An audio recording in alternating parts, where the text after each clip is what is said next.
ও নাকি আমাকে বিয়ে করছে শুধু মা বাবার সেবার জন্য। এটা কিভাবে সম্ভব বলেন তো? একটা মেয়ে বিয়ের পরে কি মা বাবার সেবার জন্য শুধু স্বামীর ঘরে যায় আর কিছু না? ও মাসের পর মাস ঢাকাতে থাকে। এটা আমি মানতে পারি নাই। আর সবসময় ঝগড়া লেগেই থাকে। যার কারণে আমি আমার স্বামীকে ডিভোর্স দিয়ে বাবার বাড়িতে চলে গেছি। আমাদের কোনো বাচ্চা কাচ্চা হয় নাই।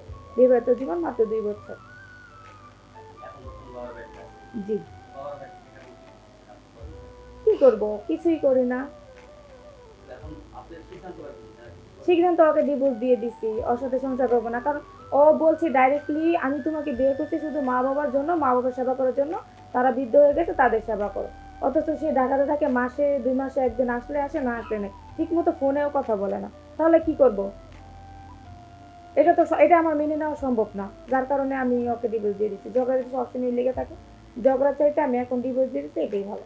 আমি এরকম জীবন আমার পছন্দ না। ফ্যামিলিতে মা বাবা বড় ভাই আর এক বোন বিয়ে হয়ে গেছে আর আমি। জি।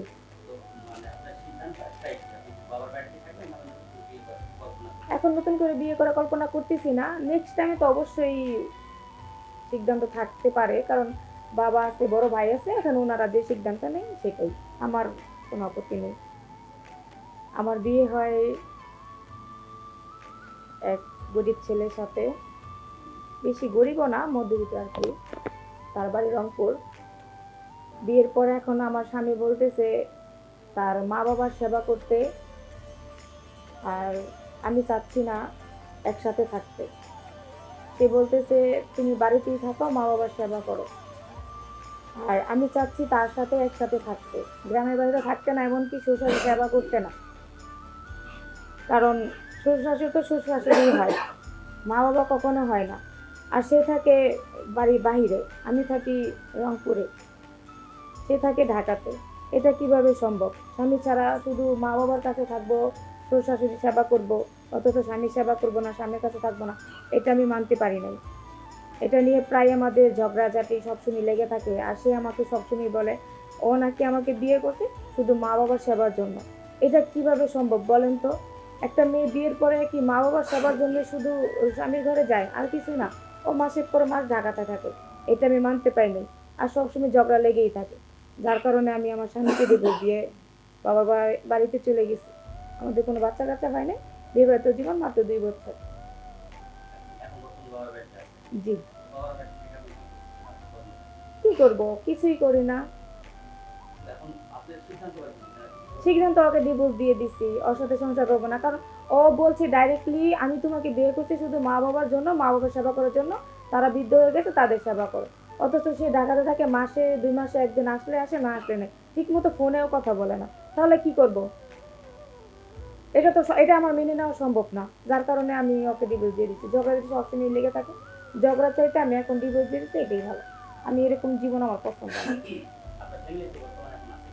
ফ্যামিলিতে মা বাবা বড় ভাই আর এক বোন বিয়ে হয়ে গেছে আর আমি। জি।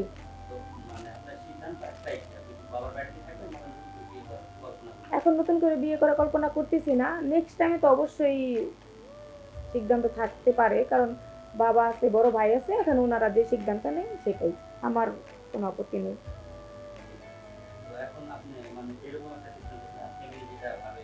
হ্যাঁ, হ্যাঁ, সেটাই। জি। না, না। ডিভোর্স দেওয়ার পর আমার সাথে কখনো যোগাযোগ করে নাই। ২ দিন যোগাযোগ করার চেষ্টা করছিল। আমি না করে দিছি। যেন ওরকম স্বামী আমার দরকার নাই।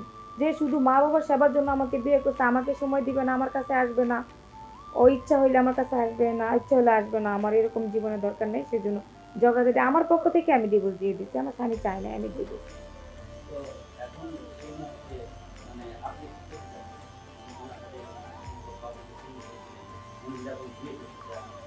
করুক, ওকে আমি বলছি বারবার যে আমাকে ওর সাথে নিয়ে থাকতে। সেটা ও নিয়ে থাকবে না। সেজন্য আমার এরকম ভাল লাগে না, এই টাইমে ডিভোর্স দিয়ে দিছি। সবার তো সবকিছু ভালো লাগে না।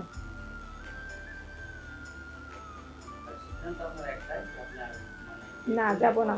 হ্যাঁ, যদি বিয়ে করে নেক্সট টাইমে তাহলে সেটা আমার বাবা আছে, বড় ভাই আছে, ওনারা যেটা ভালো মনে করে সেটাই আর কি। হুম।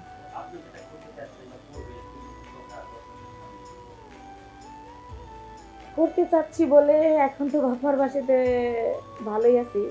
এখন বিয়ের পরে মেয়েরা বাপ মার বাড়িতে আসলে যা হয়, আসলে কি জানেন, প্রত্যেকটা মেয়ে ডিভোর্সের পরে বুঝে যে স্বামী কি জিনিস, আর স্বামীর বাড়ি কি জিনিস। হয়তো আমি হাসতেছি, কিন্তু আমার ভিতরটা আপনাদের আমি বোঝাইতে পারতেছি না।